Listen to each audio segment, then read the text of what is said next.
Με λένε Μαρία Καΐπη, είμαι 25, δουλεύω στο Πανεπιστήμιο στην Πάτρα και έχω σπουδάσει ηλεκτρολόγων μηχανικών. Αυτό. Και μένω μόνιμα στην Πάτρα και ναι, εκεί θα κάτσω. Δουλεύω σαν software developer πρακτικά. Αν εννοείς τη βλάβη στα χέρια, προκύπτει από ένα σύνδρομο που λέγεται Holt Oram, είναι κληρονομικό. Το έχει η μητέρα μου, αλλά δεν έχει εκφραστεί πολύ έντονα στο σώμα της. Πάντως το έχει ο παππούς μου, το οποίο επηρεάζει άνω άκρα και καρδιά. Ευτυχώς δεν έχω καρδιακά προβλήματα. Είχα όταν ήμουν μικρή, είχα 2 τρύπες στην καρδιά, αλλά γιατρεύτηκαν μόνες τους, οπότε δεν χρειάστηκε χειρουργείο. Και μου έχει μείνει αυτό. Οπότε ναι, το έχει και ο παππούς μου, βέβαια πέθανε από καρδιακά προβλήματα. Ναι, σε ηλικία πολύ νέος, 40 χρόνων, οπότε εντάξει, εγώ από αυτή την άποψη είμαι πολύ καλά. Στη μητέρα μου δεν έχει εκφραστεί πολύ έντονα, γιατί ουσιαστικά εγώ δεν ήξερα καν ότι το είχε μέχρι και κάποια χρόνια πριν, γιατί ουσιαστικά η μόνη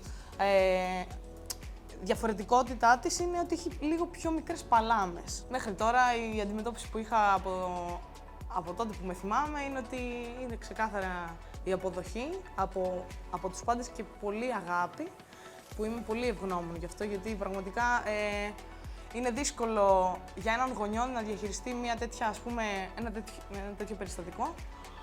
Και η μητέρα μου, δόξα τω Θεώ, δεν με είδε ποτέ σαν άτομο με αναπηρία και με μεγάλωσε έτσι και νομίζω αυτό φαίνεται στην καθημερινότητα και πραγματικά είναι κάτι το οποίο έχει δημιουργήσει και αυτό που είμαι σήμερα. Καθώς έχω αποδεχτεί εμένα, επειδή με αποδέχτηκαν οι γονείς, με αποδέχονται και οι υπόλοιποι. Η αλήθεια είναι ότι η μητέρα μου ποτέ δεν με είδε σαν ένα άτομο με αναπηρία. Οπότε ουσιαστικά με άφησε από μικρή να βρίσκω τα πράγματα μόνη μου, να βρίσκω λύσεις στο οποιοδήποτε πρόβλημα που είχα κάθε μέρα, από το πώς να φτιάχνω ένα puzzle που κάνει οποιοδήποτε παιδί, μέχρι το πώς θα σκουπιστώ στην τουαλέτα, να σας το πω και έτσι. Οπότε πρακτικά μεγάλωσα και ξεκίνησα να τα βρίσκω όλα μόνη μου και αυτό δεν το είχα συνειδητοποιήσει μέχρι και όταν πήγα γυμνάσιο, ότι όλη αυτή η διαδικασία μου φαινόταν φυσιολογική. Δηλαδή το πώς θα αντιμετωπίσεις τα προβλήματα, πώς θα βρίσκεις λύσεις και πάμε παρακάτω. Ο τρόπος που με μεγάλωσε ήταν να με κάνει ένα μηχανικό, που αυτό σπουδάζω και τώρα, που πρακτικά το κάθε πρόβλημα, κάθε μέρα είναι ένα καινούριο challenge, είναι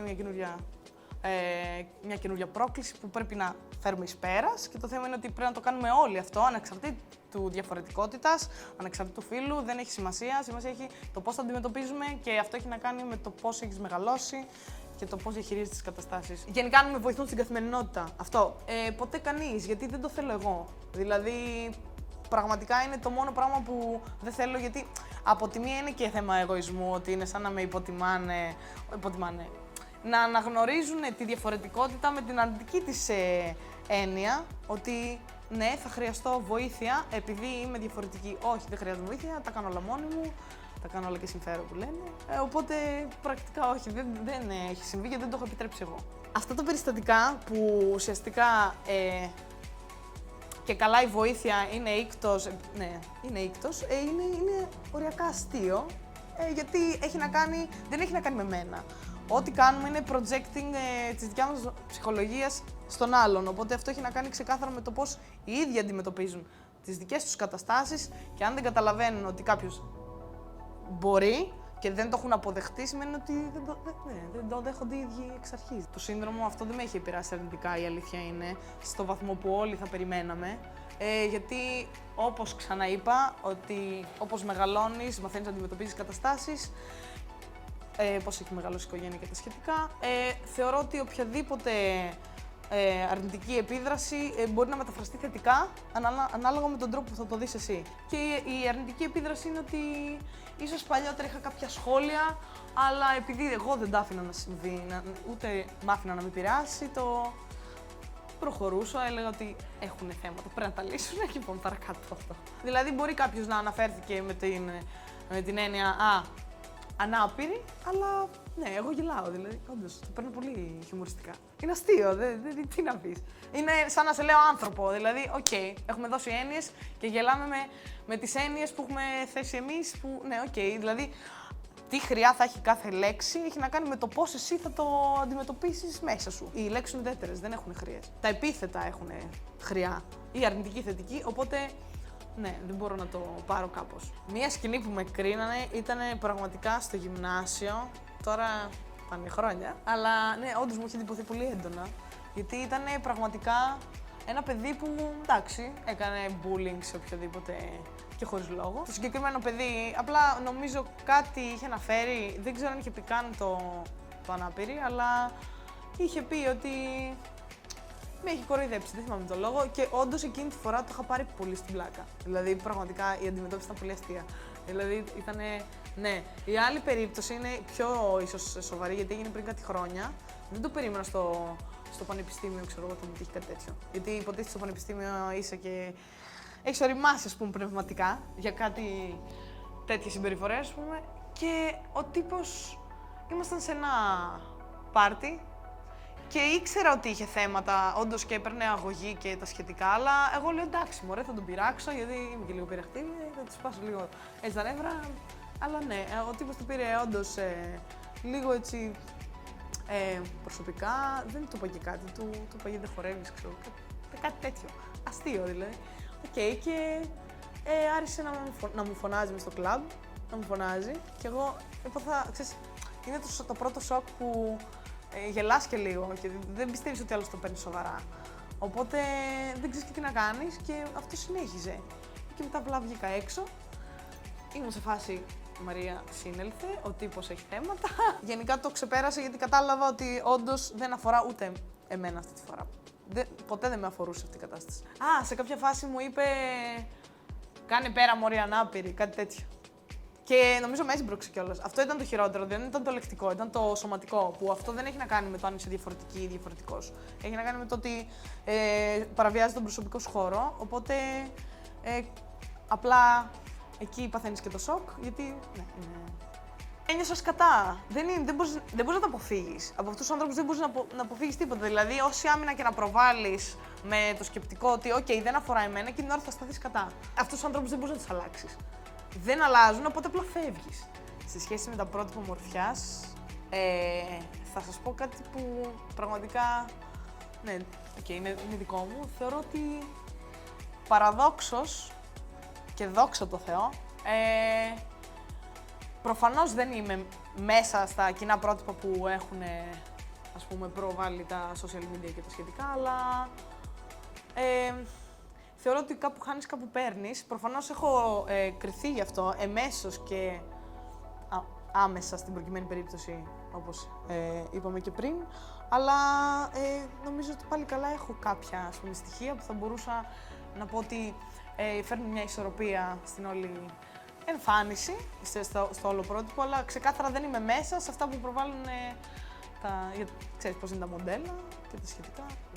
Δεν είμαι, αλλά δεν είναι ότι και λείπομαι σε κάτι άλλο. Δηλαδή, όσοι με γνωρίζουν, ας πούμε, δεν βλέπουν καν τη βλάβη.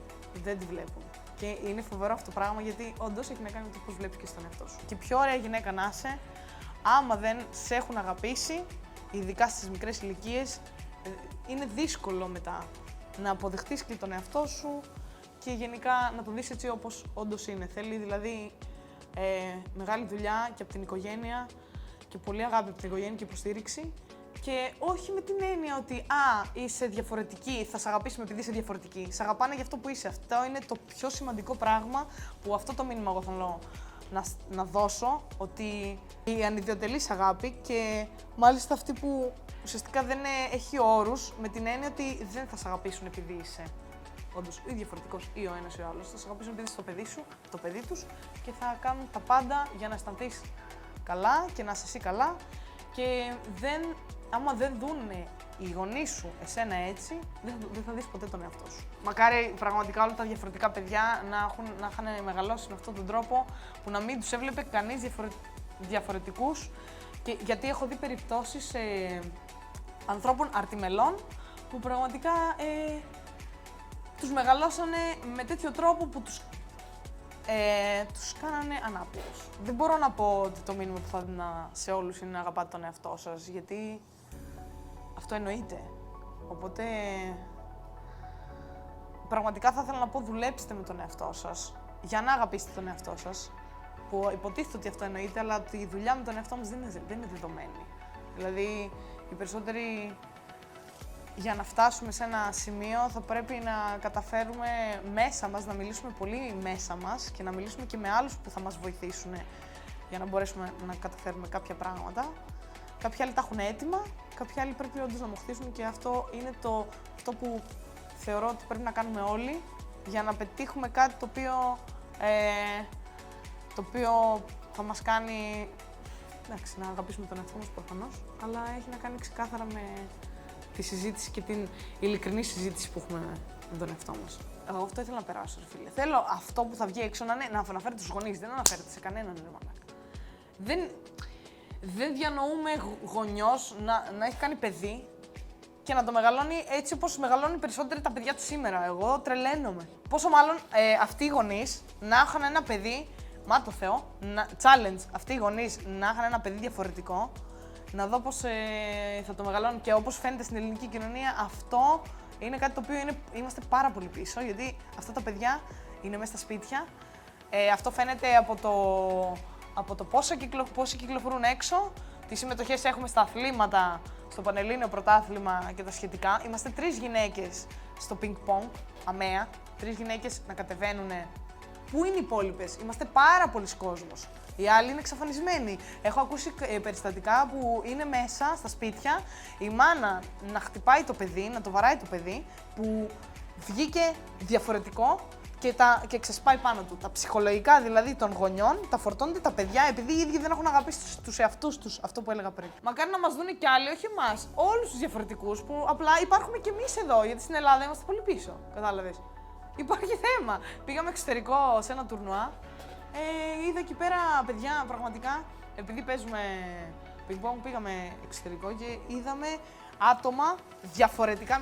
Είδα αναπηρίες που δεν έχω ξαναδεί ποτέ. Η ιστορία μου είναι ότι δεν το έχω βιώσει εγώ την όλη κατάσταση. Εγώ έχω υπάρξει πραγματικά τυχερή, γιατί είμαι ένα παιδί, ξεκίνησα σαν ένα παιδί που ήμουν πάντα χαρούμενο, είμαι πάντα χαρούμενη, γιατί δεν είχα ποτέ αυτό το βάρος. Δεν είχα ποτέ ούτε άγχος, ούτε είχα bullying, ούτε τίποτα.